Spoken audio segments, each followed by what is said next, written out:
Gayuma na laging matigas ang iyong pagkalalaki o si Junjun.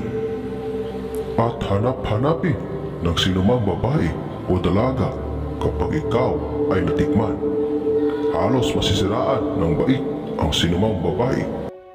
Pero bago ang lahat ng yan, kung bago ka pa lang sa channel na ito at gusto nyo ang mga ganitong usapin, ay inaanyayahan ko kayong pindutin ang subscribe button at ang bell icon nang sa ganon ay lagi kayong ma-update sa tuwing may bago tayong upload.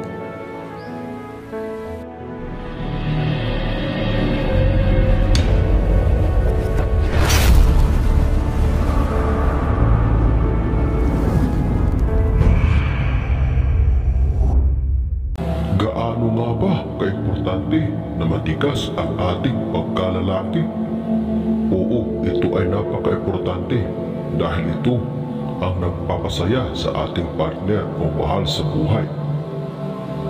Sa mga lalaki na mahina pagdating sa mga bagay na ito, ay magandang gamitin ang pamamaraang ito para laging matigas ang iyong pagkalalaki at hindi matitinag sa oras ng bakbakan sa kama.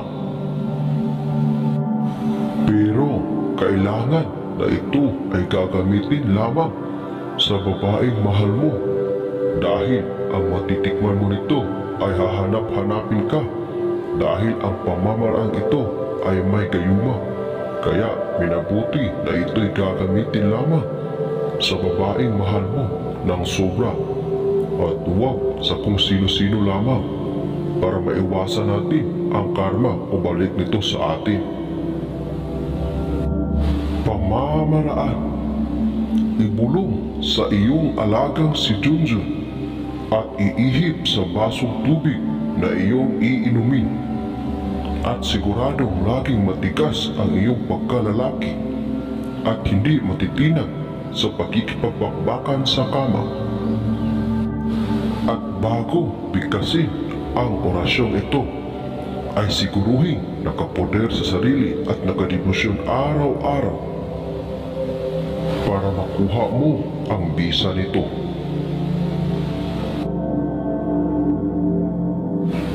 Ito na po ang orasyon na iyong sasambitin ng 3 beses.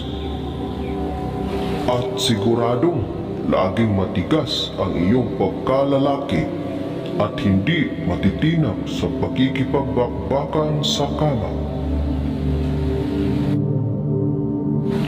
Jesus Batore, Jesus Baturima, Jesus Tumara, Torma, Kedem, Tiruem, Baturiguem, Jesus Abrakas, Delionem, Iguso, Guyuda, Satied, Titimirim, Miro, Turbato, Aymaem, Pu.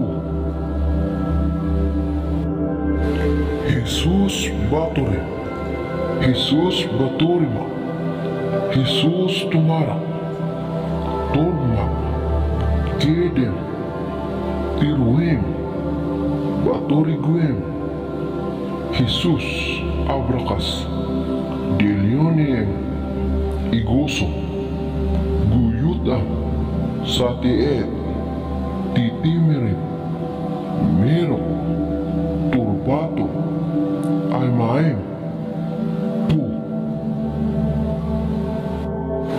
Jesus Batore, Jesus Baturima, Jesus Tumara, Torma, Kedem, Tiruem, Baturiguem, Jesus Abrakas, Delionem, Iguso, Guyuda, Satied, Titimirim, Miro, Turbato, Aymaem, Pu. Pag yan ay iyong napaobra, asahan na maganda ang iyong pagsasama. Gamitin lamang ito sa tama at huwag abusuhin. Yan po ang ating orasyon para laging matigas ang iyong pagkalalaki at hindi matitinag sa oras ng bakbakan sa kama. Mga kapatid, nagustuhan niyo ba ang ating topic ngayong araw? Well, kung ganon, paki-like naman ang video ito at mag-subscribe sa ating channel kung hindi ka pa nakapag-subscribe. At bago tayo magtapos ay shout out sa mga taong ito na laging sumusuporta sa ating munting channel. Maraming salamat sa inyong walang sawang suporta. Adios sa ating lahat.